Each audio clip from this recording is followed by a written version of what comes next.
মধ্যরাত নিয়নবাতির ঘোলাটে আলো জানালার পর্দা ফাঁক ফোকর দিয়ে রুমে প্রবেশ করছে। নিয়নবাতি হালকা আলোয় মেহরুন্নেসা বিছানা থেকে উঠে বসলেন। হাত তুলে শরীরের আড়মোড়া ভাঙলেন। মাথা ঘুরিয়ে আরশ আর নুসরাতের দিকে একবার তাকে ঠোঁট চেপে মুচকি হেসে লাঠি দিয়ে ঠক ঠক শব্দ করে রুম থেকে বের হয়ে গেলেন। সকাল 9টা বেজে 44 মিনিট। জাইন অফিসে চলে গিয়েছে প্রায় 10 মিনিট। ইসরাত আগে তুলনায় শরীর ভালো হয় রেস্টুরেন্টে যাওয়ার জন্য রেডি হচ্ছে। ইতিমধ্যে ইসরাত ক্যাবও বুক করে নিয়েছে। হঠাৎ কলিং বেল বেজে উঠল। ইসরাত গলা স্কার্ফ পেঁচাতে পেঁচাতে একবার দরজার দিকে তাকিয়ে চোখ ফিরিয়ে নিল। আরাম করে ওভারকোট পরে চুলে পলিটেল করল। ইসরাতের ভাবসাব দেখে মনে হলো দরজা খোলার কোনো তাড়া নেই। এরই মধ্যে 5 বারের বেশি কলিং বেল বেজে উঠেছে। ইসরাত গরম পানির পট আর শুকনো মরিচের গুঁড়া ব্যাগে ঢুকিয়ে ধীরে সুস্থে রুম লক করে বের হলো। বের হওয়ার আগে চেক করে নিল পাসপোর্ট সাথে আছে নাকি। ইসরাত সবসময় সাথে এনআইডি কার্ড, পাসপোর্ট সহ আত্মরক্ষার জিনিস নিজের সাথে ক্যারি করে। কখন কোন বিপদ হয়ে যায় বলা যায় না, তাই নিজের সাথে সব কিছু রাখে। বাহির থেকে অনবরত কলিং বেল বেজে যাচ্ছে। ইসরাত একবার দরজার দিকে তাকিয়ে পায়ে শু পরে নিল। বাহিরের মানুষটা অনেক তারা ভিতরে আসা ইসরাতের কাছে মনে হলো। না হলে একবার না থেমে কেন অনবরত কলিং বেল দিয়েই চলছে। কলিং বেলের উপর থেকে মনে হচ্ছে হাতই সরছে না। ইসরাত অলস ভঙ্গিতে দরজার দিকে এগিয়ে গেল। দরজা হ্যান্ডেল ধরে মোচড় মারতে ওপাশের ব্যক্তি বিক্ষিপ্ত ভঙ্গিতে ইসরাতকে থাপ্পড় মারতে নিল। ইসরাত হঠাৎ এমন আক্রমণে তাজ্জব বনে গেল। চোখ গুলগুল করে তাকিয়ে থেকে সামান্য নিচের দিকে ঝুঁকে গেল। মেয়েটা অশ্রাব্য ভাষায় ইসরাতকে গালি দিচ্ছে। ইসরাত তাচ্ছিল্য হাসি হাসল। মেয়েটা ইসরাতকে ঠোঁট বাঁকিয়ে হাসতে দেখে গালি দিল, you bloody bitch girl, don't smile. Israt তবুও হাসল। মুখ থেকে কান লাল হয়ে গিয়েছে এতক্ষণ। সেকেন্ডের সাথে ইসরাতের মুখে রিয়াকশন চেঞ্জ হয়ে গেল। মেয়েটা ইসরাতে হাসতে দেখে থাপ্পড় মেরে বসল। ইসরাতকে ধাক্কা দিয়ে অ্যাপার্টমেন্টে ঢুকে গেল। ইসরাত শুধু মেয়েটার দিকে তাকিয়ে রইল। পিছন থেকে কিছুক্ষণ মেয়েটার দিকে তাকিয়ে থেকে বিশ্রী হাসি হাসল ইসরাত। আরশের ঘুম ভাঙল সকাল 8টার দিকে। মুখে গরম বাতাসের ছোঁয়া। চোখ মেলে তাকাতেই দেখল নুসরাতের মুখের ওপর তার মুখ। আরশ ভুরু বাঁকিয়ে কিছুক্ষণ তাকিয়ে থাকলো। সে কি সারারাত নুসরাতের মুখে মাথা দিয়ে ঘুমিয়েছিল? নুসরাত এখনও ঘুমিয়ে। আরশ হাত ঝাড়া দিল। নুসরাতের শরীরের নিচে এক হাত সারা রাত থাকার জন্য হাত ব্যথা হয়ে আছে এখন। পাশ ফিরে একবার তাকালো আরশ। মেহরুন্নেসা জায়গা খালি পড়ে আছে। আরশ নুসরাতের মুখের দিকে তাকালো। ছোপ ছোপ লাল দাগ হয়ে আছে। আরশ তর্জনী আঙ্গুল দিয়ে লাল দাগ স্পর্শ করতে গিয়ে থেমে গেল। ভয়াত্মক চোখে একবার বাইরের দিকে তাকিয়ে নুসরাতের চোখের ওপর হাত বুলিয়ে উপরে নিচ করল। নুসরাতকে গভীর ঘুমে দেখে হাত দিয়ে হালকা হাতের স্পর্শ করল লাল দাগ বিশিষ্ট জায়গাগুলোতে। আরশ নিজের গালে হাত দিল। খোঁচা খোঁচা দাড়ির উপস্থিতি গালের মধ্যে পেল। অনেক দিন শেভ না করার ফল। নুসরাতের গালের দিকে তাকে বুঝল লাল দাগ হওয়ার জন্য দায়ী সে নিজেই। নিজে বলতে ভুল হবে, তার খোঁচা খোঁচা দাড়ি এর জন্য দায়ী। কিছুক্ষণ তাকিয়ে থেকে আরশ নুসরাতের নাক, বৃদ্ধা এবং তর্জনী আঙুল দিয়ে চেপে ধরল। নাক ধরা 5 সেকেন্ডের ভিতরে নুসরাতের হাঁসফাঁস শুরু হলো। আরশ ঠোঁট বাঁকিয়ে হেসে নাক ছেড়ে দিল। মিনিট 2 কাটার পর আরশ ঠোঁটে ঠোঁট চেপে নুসরাতের নাকে হালকা হাত টোকা দিল। হাতে ভর দিয়ে নুসরাতের মুখের দিকে ঝুঁকে নুসরাতের ঠোঁটে আলগোছে চুমু খেলো। চুমু খেতে গিয়ে আরশের নাকে কস্ত্রী আর ভ্যানিলার ঘ্রাণ আসলো। নাক টেনে শ্বাস নিল আরশ। বিড়বিড় করলো, কি পারফিউম ইউজ করে, এত সুন্দর ঘ্রাণ। চুমু খেয়ে আরশ নিজেই লজ্জা পেল। লজ্জিত ভঙ্গিতে ঝাঁকড়া চুলে হাত বুলিয়ে মুচকি মুচকি হাসল। সে কি সুযোগ নিয়েছে নুসরাতের? ভিতর থেকে কেউ বলে উঠল, তোর বউ, তুই কেন সুযোগ নিবি? এটা তোর অধিকার। আরশ নুসরাতের দিকে আবার তাকাতে দেখল নুসরাতের চোখের পাতা হালকা নড়ছে। আরশ সরে গেল। এক কথা পালিয়ে গেল নুসরাতের থেকে দূরে। আরশ ওয়াশরুমের দরজা লাগাতে নুসরাত নড়ে চড়ে চোখ মেলে তাকালো নির্লিপ্ত চোখে। কিছুক্ষণ দরজার দিকে তাকিয়ে দাঁত কেলে বিশ্রী রকম হাসি হাসল। বিড়বিড় করল। সৈয়দ আরশ হেলাল গো হারার জন্য রেডি হন। গেম শুরু হলো না, তার আগেই আপনি গেম এন্ড করে দিচ্ছেন। উফ, এটা তো ঠিক হচ্ছে না। নুসরাত মুখ দিয়ে কুচকুচ করল। ওয়াশরুমের দিকে পিঠ ফিরে শুয়ে তাচ্ছিল্য করে বলল, এ ম্যান্স, পুরুষ ভালোবাসা যেমন একজন নারীর জন্য ভয়ঙ্কর, তেমনি নারীর ছলনা পুরুষের জন্য ভয়ঙ্কর। তোর বাসর সম্পর্কে কিছু বল, কী রকম কাটলো বাসর? বাসর কাল করতে গিয়ে মমো একটু টেনে টেনে বলল। নুসরাত বুড়ো বাক্যে তাকালো। মমর ডাবল মিনিং কথা উত্তর দিল ডাবল মিনিং ভাবে, কিছুটা টেনে টেনে ডিপ গলায় বলল, তুই যেরকম ভাবছিস তার থেকে অনেক হটভাবে কেটেছে। মমো আগ্রহ নিয়ে নুসরাতের দিকে তাকালো। নুসরাত একপাশে শুয়ে মোবাইলে নোবেল পড়ছিল। মমো নুসরাতের হাত থেকে মোবাইল টেনে নিয়ে একপাশে ছুঁড়ে মারল। নুসরাত মোবাইলের দিকে কিছুক্ষণ শান্ত দৃষ্টিতে তাকিয়ে থেকে মমোর দিকে চোখ ঘোরালো। নুসরাতের এমন শান্ত চোখে তাকানো দেখে মমো কিছুটা ভরকে গেল। নুসরাতের ওপর কোনো ভরসা নেই। কোন সময় সিম্পল বিষয় নিয়ে রাগ করে, আবার কোন সময় অতিরিক্ত মাত্রায় কোনো কিছু হলেও রাগ করে না। তাই এই মেয়েকে বিশ্বাস করা যাবে না। মমো আমতামতা করে বলল, কী রে বোন, এভাবে তাকাচ্ছিস কেন? মনে হচ্ছে ছিঁড়ে খেয়ে ফেলবি আমায়। নুসরাত শান্ত গলায় বলল, কি? মমো কিছু বলা আর সাহস পেল না।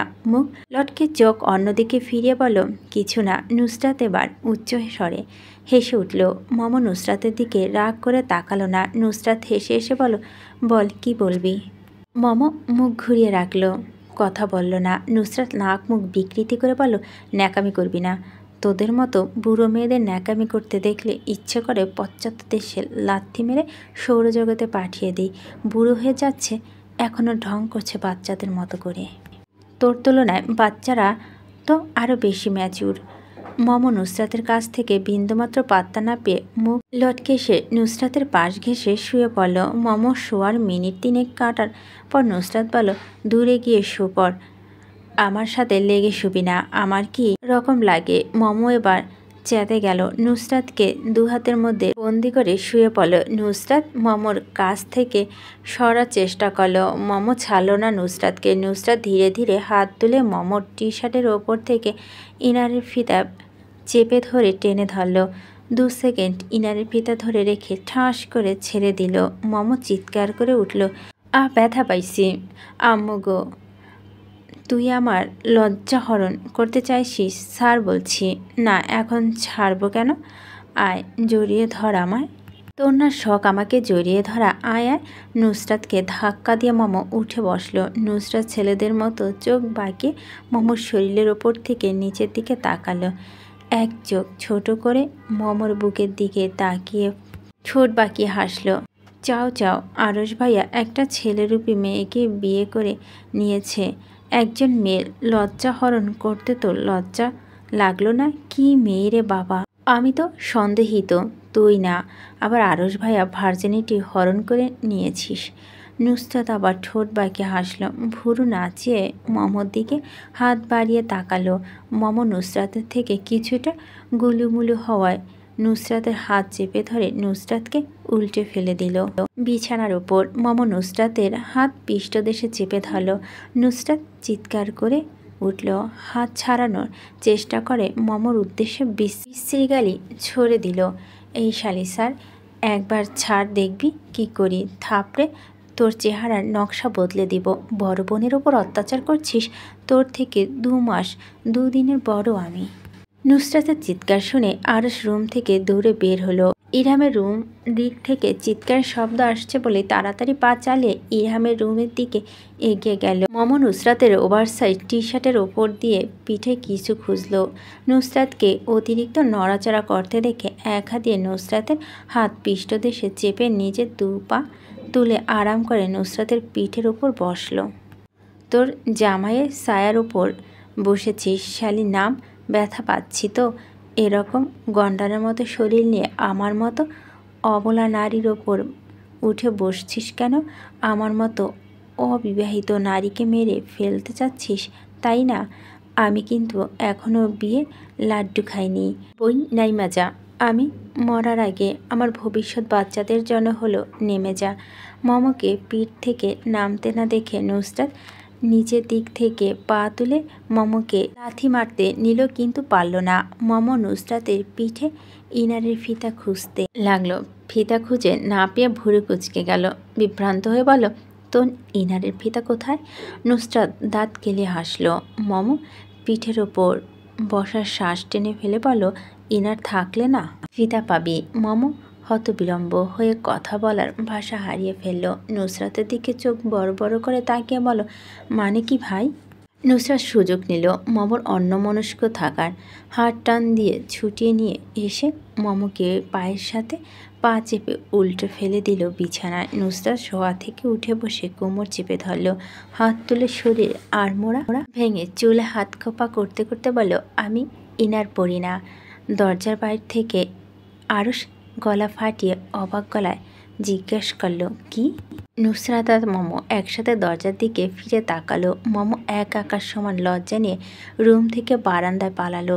নুসরাত আরশের দিকে নির্লিপ্ত চোখে কিছুক্ষণ তাকিয়ে থেকে চোখ সরিয়ে নিল। আরশের মুখ এখনও হা হয়ে আছে। এত বড় শখ বেচারা নিতে পারেনি। হাত দিয়ে মুখ মুছে নিয়ে চুল পিছনের দিকে ঠেলে দিয়ে তীক্ষ্ণ চোখে তাকালো নুসরাতের দিকে। নুসরাত ঠান্ডা গলা বলল, মুখ বন্ধ করুন, মশা ঢুকে যাবে। আরশ মুখ লটকে নুসরাতের দিকে তাকালো। ঢোক গেলে নুসরাতকে জিজ্ঞেস করলো, আমি যা শুনেছি তা কি সত্যি? তুই যাই না জীবন থেকে সরে যা। ইসরাত শান্ত পায়ে হেঁটে গিয়ে সোফার উপর বসলো। মেয়েটা ইসরাতকে বসতে দেখে পায়ের উপর পা তুলে বসলো। ইসরাত হাসলো, গাল বাঁকিয়ে সামনে থাকা কাচের টেবিলের ওপর দু পা তুলে ক্রস করে রাখলো। পায়ের মাঝখানে রাখলো মেয়েটার মুখ। গলা যথেষ্ট শান্ত রেখে কথা বলল ইসরাত, কিভাবে সাহায্য করতে পারি আমি আপনাকে মিসেস এলেমি? ইসরাত টেনে টেনে এলেমির নাম বলল। চোখ মুখ বাঁকিয়ে এলেমি পানে নির্লিপ্তভাবে তাকিয়ে রইল। এলেমির কাছে মনে হলো ইসরাত তাকে নিয়ে মজা করছে। রাগে এলেমি চিৎকার করে দাঁড়িয়ে রইল। ইউ বিচ, তুমি আমার কাছ থেকে জাইনকে কেড়ে নিয়েছ। ইসরাত চোখ ছোট ছোট করে তাকালো এলিমির দিকে। এলিমি ইসরাতের তীক্ষ্ণ চোখে তাকানো দেখে ভরকে গেল। ইসরাত নিজের দিকে আঙ্গুল তুলে বলল, ও রিয়েলি? তুমি আমাকে দুশ্চরিত্র বলছো? আগে নিজের দিকে একবার তাকাও। নিজে কি? তুমি স্বামী থাকা সত্ত্বেও অন্য জামাইয়ের দিকে চোখ দিচ্ছ। ছি, কি ঘিন্ন তুমি। ডাস্টবিনের নোংরা কীট থেকে পরিষ্কার। ইসরাত বমিট করার মতো মুখ করল। এলিমি চিৎকার করে ইসরাতের দিকে এগিয়ে আসতে নিলে ইসরাত বলল, সামনের দিকে এগোনোর চেষ্টা করবে না। আর এক পা বাড়ালে আমার দিকে আস্ত পা নিয়ে এয়ারপোর্টের বাইরে যেতে পারবে না। আমাকে মোটেও অবলা মনে করবে না। একটা থাপ্পড়ে বদলে 10টা থাপ্পড় ফিরিয়ে দেওয়ার অ্যাবিলিটি আমি রাখি। সো নিজের সীমা লঙ্ঘন করার একদম চেষ্টা করবে না। মিসেস এমিলি ইসরাতের দিকে কাত হয়ে তাকিয়ে কানাই দাঁত বের করে অদ্ভুত হাসলো। বুঝলো ইসরাতের সাথে হাত দিয়ে পারা যাবে না। যা করতে হবে সব মুখ চালিয়ে করতে হবে। এলেমি ইসরাতের দিকে তাকিয়ে তাকিয়ে গিয়ে সোফার উপর বসলো। টেবিলের উপর থেকে গ্লাস নিয়ে পানি খেলো এক চুমুক। তারপর হাত থেকে পানির গ্লাস ফেলে দিল ইচ্ছাকৃতভাবে। মুখ দিয়ে শব্দ করলো, উফ। ইসরাত ঠান্ডা চোখে তাকিয়ে রইল গ্লাসের ভাঙা টুকরোর দিকে। এলেমি বুকের কাছে দুহাত বেঁধে ইসরাতের দিকে তাকিয়ে হাসল। এত যে মুখ চালাচ্ছিস তুই জানিস এই পুরো বিল্ডিংয়ের মালিককে? ইসরাত এমন ভাব করল সে এলেমির কথা শুনছেই না। ডান হাত তুলে ঘুরতে লাগলো। নিজের মুখের সামনে হাত নিয়ে নেলস দেখতে লাগলো। এলেমি নাক মুখ কুচকে গালি দিল, বা নিকে তা মেঘ। ফ্রান্সের ভাষা একটা জঘন্য গালি। ইসরাত ফিরে তাকালো না। এত ভাব কিসের তোর? এই যে এখানে থাকছিস, কার অ্যাপার্টমেন্টে থাকছিস? আমার অ্যাপার্টমেন্ট থেকে আমার সাথে বেয়াদবি করছিস?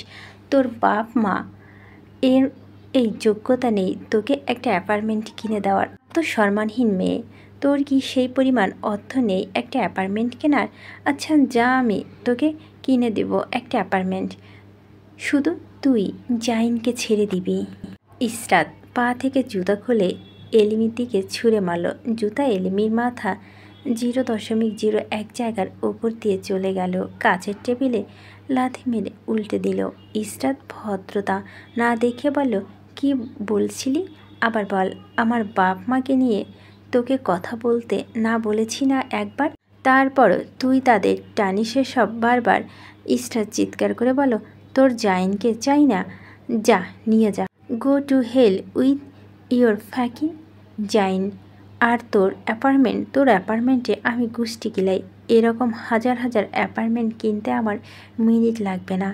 এক চুটকিতে আমি সব অ্যাপার্টমেন্ট কিনে নিতে পারি। ইসরাত নিচে আরেক পায়ে জুতা খুলে ছুঁড়ে মারল এলিমির দিকে। এলিমি কিছু বুঝে ওঠার আগে জুতায় গিয়ে পড়ল এলিমির মুখে। সেন্ট লরেন্টের সাইড ব্যাগ নিয়ে মুজে পড়া অবস্থায় অ্যাপার্টমেন্ট থেকে বের হয়ে গেল ইসরাত। ইসরাত বেরিয়ে যেতে এলিমি মুখে ফুটে উঠল পৈশাচিক হাসি। ঘাড় ধরে এপাশ থেকে ওপাশ ফিরে হা হা করে হাসল। তোমার জন্য আমি 100,000টা জুতোর বাড়ি খেতেও রাজি জাইন। নুসরাত একটা গ্রুপ খুলল। গ্রুপে ইরহাম, আরও জায়ান, মাহাদি, নাহিদ, আরহাম, আবির সবাই আছে। নুসরাত মমকে জিজ্ঞেস করল, একটা গ্রুপ খুলছি, গ্রুপে তোকে অ্যাড দিব? তুই গ্রুপে থাকলে আমার কোনো সমস্যা নাই, অ্যাড দিয়ে দে। নুসরাত মমকে অ্যাড দিয়ে বসে থাকলো। কিছুক্ষণের মধ্যে জায়ান মেসেজ পাঠালো। কী রে? ইরহাম লিখল, কিছু না ভাইয়া। ইরহাম নুসরাতকে মেনশন দিয়ে লিখল, কই মরেছিস তুই? গ্রুপ খুলে গ্রুপ অ্যাডমিন নিজেই উদাও। নুসরাত লিখল, তুই বাল কোথায় গিয়েছিস? ঘুম থেকে উঠে দেখি বাড়ি থেকে উদাও। আমি তো শুধু গ্রুপ থেকে উদাও হয়েছি। ইরহাম ইমোজি পাঠালো, ভাই আব্বুর সাথে বিজনেস ট্রিপে এসেছি। নুসরাত লিখল, শালা সকালে বাল ছালে যাইতে তো নীলা, এখন বড় যায় গেলা নীলা না। ইরহাম লিখল, ভাইয়ারা আছে? নুসরাত লিখল, আমি ওগো ধারদারি, ওরা থাকলে কি আর না থাকলে কি। নুসরাত কাউকে ভয় পায় না। মাহাদি রেস্টুরেন্টে গিয়েছিল, নিজের কিছু পিক পাঠালো। মমো শুধু বসে বসে সবার চ্যাট দেখতে লাগলো। মাহাদি গ্রুপ থেকে বের হয়ে মমোর ইনবক্সে মেসেজ পাঠালো, এতগুলো ছেলে ভিড়ে তুই কি করছিস? মমো তার উত্তর না দিয়ে বলল, এখানে নুসরাত আমাকে অ্যাড দিয়েছে, এটা কথা নয়। তুই এতক্ষণ ধরে এতগুলো ছেলের মধ্যে কি করছিলি? তুই যখন অ্যাড দিয়েছিল ভাবি তখন লিভ নিতে পারেনি গ্রুপ থেকে। আমি তো কথা বলিনি, শুধু দেখেছি। তুই কথা বলিস না আর নাই বলিস। তুই এতক্ষণ ধরে মাহমদের মাঝে কি করছিলি? আর এসব করে তুই নিজেকে পিওর দাবি করছিস? আপনিও তো মাহরাম, তাহলে আপনি আমাদের সাথে কথা বলেন কেন? আরে পাগল মহিলা, আমি কি থাকবো নাকি মাহরাম? কয়েকদিন পর আমি তোর জন্য হালাল হয়ে যাব। হিটার দ্বারা নিয়ন্ত্রিত রুমের চারপাশ গ্লাস দ্বারা আবৃত। ডিজাইনিং টেবিলে ডেস্কটপ সহ 4-5টা ল্যাপটপ রয়েছে। জাইন গ্লাসের সামনে গিয়ে দাঁড়াল। এক হাত ফর্মাল প্যান্টের পকেটে রেখে গ্লাসের বাহিরের দিকে তাকিয়ে রইল। রাস্তায় গাড়ি চলাচল এক দৃষ্টিতে তাকিয়ে থেকে দেখতে লাগল। জাইনের চিন্তার ব্যাঘাত ঘটিয়ে কল আসল। জাইন পকেট থেকে মোবাইল বের করে নির্লিপ্ততা চোখে তাকিয়ে রইল ফোনের দিকে। ফোন বাজতে বাজতে কেটে যাওয়ার সেকেন্ড আগে জাইন ফোন ধরল। লাউড স্পিকারে ফোন রেখে জাইন সালাম দিয়ে বলল, কি হয়েছে আম্মু? এখন কল দিচ্ছ কেন? তোকে আমি কল দিতে পারি না। এভাবে পর করে দিলে তুই আমায়। জাইন গলা স্বর নরম করে কথা বলতে চাইল। কিছুটা ধীর স্বরে বলল, আমি সেটা কখন বললাম? তুই বলিসনি, এক্ষুনি তো বললি। আচ্ছা যাই হোক, বৌমার ফোন লাগছে না কেন? জাইন আশ্চর্য হয়ে জিজ্ঞেস করল, বৌমাকে? আরে ইসরাতের কথা জিজ্ঞেস করছি। কল দিচ্ছি, রিং হচ্ছে, পিক হচ্ছে না। জাইন কিছুক্ষণ চুপ থেকে বলল, হয়তো কোনো কাজে বিজি তাই কল ধরছে না। লিপি বেগম বেজায় রেগে গেলেন। চোখ মুখ কুঁচকে বললেন, হয়তো কি? ও তোমার স্ত্রী জাইন, তুমি হয়তো বিজি কেন বলছ? আম্মু শুনো, কোনো শুনি নেই। তুমি কেন বলবে হয়তো ও কোন কাজে ব্যস্ত? তুমি ওর কোন গ্যারান্টি দিতে পারছো না জাইন? তোমার স্ত্রী কেন কল ধরছে না তা তুমি কেন জানবে না? তুমি এক্ষুনি ইশরাতকে কল দিবে এবং সে কেন কল ধরেনি তার খোঁজ করবে। জাইন ফোরন কেটে বলল, কল না ধরলে? লিপি বেগম কঠোর গলায় আদেশের স্বরে বললেন। কল যদি না পিক করে তুমি প্রয়োজন হলে ইশরাত কেন কল ধরছে না তা জানার জন্য তোমার অ্যাপার্টমেন্টে যাবে এবং খোঁজ নিবে কল না ধরার কারণ কি। অলরাইট জাইন, আমি আর কোনো কথা শুনতে চাই না, এক্ষুনি কাজে লেগে পড়ো। কেন, আই ক্লিয়ার ইট, জাইন গম্ভীর গলায় বলল। ইয়াহ মমো, লিপি বেগম রুর গলায় বললেন। তোমার কাছ থেকে আমি এটা আশা করিনি জাইন। আমি তোমাকে কি বলেছিলাম মনে আছো তো? আশা করি এত তাড়াতাড়ি ভুলে যাবে না। জি আমার মনে আছে সব। গুড। লিপি বেগম কল কেটে দিলেন। জাইন বাহিরের দিকে তাকিয়ে থেকে ইসরাতকে কল দিল। দুবার রিং হওয়ার পর আর রিং হল না। জাইন চিন্তিত ভঙ্গিতে কিছুক্ষণ পায়চারি করে কেবিন থেকে বের হয়ে বসের রুমের দিকে এগিয়ে গেল। নুসরাত গোসল থেকে বের হয়ে গুনগুন করে সুর তুলল। নুসরাতের গলা স্বর ততটা ইসরাতের গলার মতো এত সুরেলা নয়। তারপর ও গান গাইল। নুসরাত অনেক সময় যখন গান গায় তখন ইরহাম বলে, কাকের গলা তোর থেকে সুন্দর আছে, প্লিজ গান গেয়ে এর ধর্ষণ করিস না। নুসরাত তবুও গান গায়, কারণ সে নিজের মর্জি মতে চলে, অন্যের কথায় সে কিছু মনে করে না। অলওয়েজ চিল। নুসরাত রুমে আরশকে দেখেও সুর তুলে গান গাইতে লাগল। Secrets I have held in my heart, a harder to hide than I thought, maybe I just ওয়ানা B yours, I wanna B yours, I wanna B yours. Nusrat একটু বেশি করে গুনগুন করল। Secret saw I have held in my heart. আরশ কিছুক্ষণ আইধাই করল। নুসরাতকে কিছু জিজ্ঞেস করতে গিয়েও জিজ্ঞেস করতে পারল না। ল্যাপটপ থেকে চোখ তুলে চোরা চোখে কিছুক্ষণ পরপর নুসরাতের দিকে তাকিয়ে চোখ সরিয়ে নিল। চুরের মতো না তাকিয়ে সরাসরি তাকান। লজ্জা পেলে বলুন, আমি চোখ বন্ধ করে আপনার সামনে বসে থাকব, আর আপনি মন ভরে দেখবেন। এরকম চুরের মতো তাকিয়ে নিজে কি প্রমাণ করতে চাইছেন?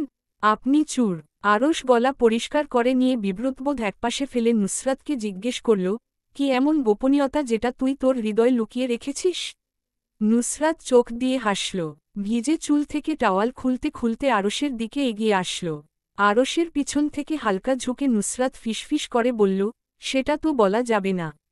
সারা রুম কাঁপিয়ে নুসরাতের মোবাইলে কল আসল। আরশ কিছুক্ষণ বিরক্তির চোখে নুসরাতের মোবাইলের দিকে তাকিয়ে চোখ ঘুরিয়ে নুসরাতের দিকে তাকাল। নুসরাতের শরীর থেকে আবার সেই কস্তুরি আর ভ্যানিল ফ্লেভারের গ্রান আসছে। আরশ নাক টেনে গ্রান নিল। কি সুন্দর গ্রান! হঠাৎ কল আসায় নুসরাত ঝুঁকা থেকে উঠতে নিল। উঠতে পারল কই? আরশ হাত দিয়ে পেঁচিয়ে নুসরাতের ঘাড় চেপে ধরল। নুসরাত ভ্রু বাঁকিয়ে তাকাল। আকস্মিক আরশ তার ঘাড় চেপে ধরেছে কেন? মুখ বাঁকিয়ে তাকিয়ে থেকে কিছু বলতে নিবে আরশ গম্ভীর গলায় জিজ্ঞেস করল, কি পারফিউম ইউজ করিস তুই? নুসরাত বিরক্তির চরম শিখরে পৌঁছে গেল। রেগে জিজ্ঞেস করল, এটা জিজ্ঞেস করার জন্য এভাবে ঝাপটে ধরে রেখেছেন? মানুষের মতো জিজ্ঞেস করা যায় তো। আমি পালিয়ে যাচ্ছি না তো কোথাও। আরশ নির্লিপ্ততা চোখে তাকিয়ে থেকে মাথা নাড়াল। নুসরাত বিরক্তি নিয়ে নিজেকে ছাড়ানোর চেষ্টা করল, কিন্তু পারল না। বুঝল উত্তর না দিলে এই গন্ডার থাকে ছাড়বে না। হার মেনে আরশকে বলল, ভাইয়া আমি ব্ল্যাক টাই সিলিন পারফিউম ইউজ করি, এবার ছাড়ুন। নুসরাত আরশের হাত থেকে নিজের ঘাড় ছাড়ানোর চেষ্টা করল। আরশ ছাড়ল না। নুসরাত মোচড়া মোচড়ি বাদ দিয়ে আরশের দিকে পূর্ণ দৃষ্টিতে তাকাল। পারফিউমের নাম বলেছি, এরপর ও কি চাই? ঘাড় ব্যথা হয়ে গিয়েছে এভাবে থাকতে থাকতে। আরশ নুসরাতের ঘাড় ধরে টেনে পিছন থেকে সামনে নিয়ে আসল। নুসরাত আরশের মতো সুঠাম দেহের ব্যক্তির কাছে হার মানল। সে তো আরশের কাছে চুনোপুটি।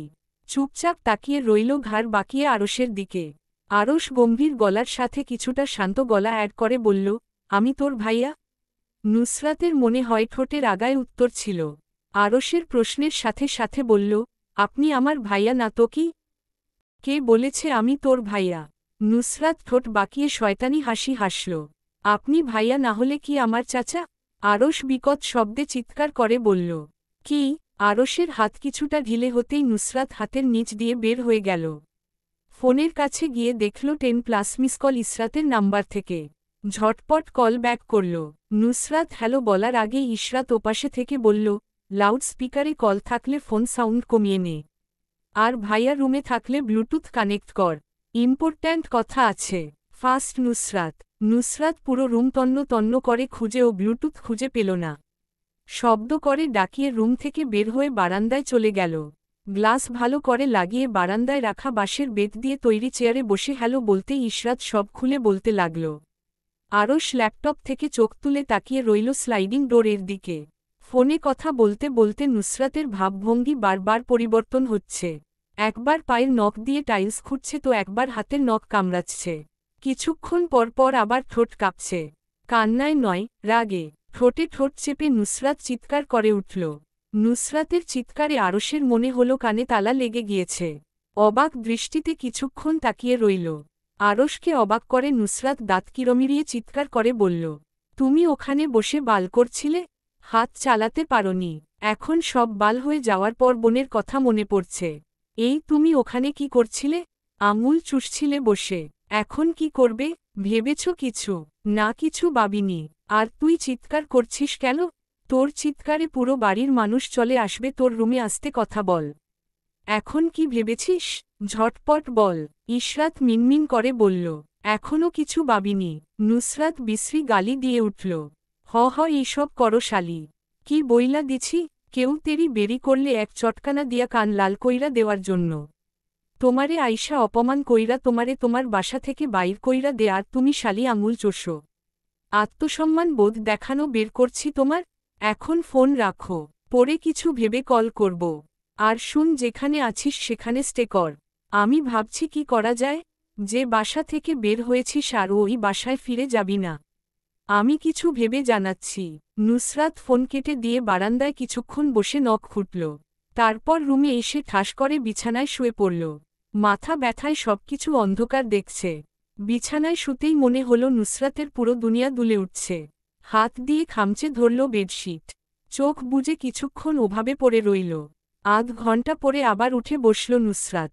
রুমের মাথা থেকে ও মাথা পায়চারি করতে লাগল। আরশ কাজ করছিল ল্যাপটপে কিছু, কিন্তু নুসরাতকে পায়চারি করতে দেখে কাজ করা থেকে কনসেন্ট্রেশন হারিয়ে নুসরাতের দিকে তাকাল। ওভার সাইজ টি শার্ট দলা পাকিয়ে আছে। প্যান্টের এক পা নেমে মেঝেতে গড়াগড়ি খাচ্ছে আর অন্য পা হাঁটু থেকে কিছুটা নিচে নেমে আছে।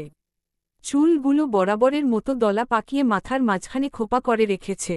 মুখের চারপাশে চুল ছড়িয়ে ছিটিয়ে পড়ে আছে। কপালে ঘামের রেশ। নুসরাত দু হাত দিয়ে মুখ মুছে পায়চারি করতে লাগল।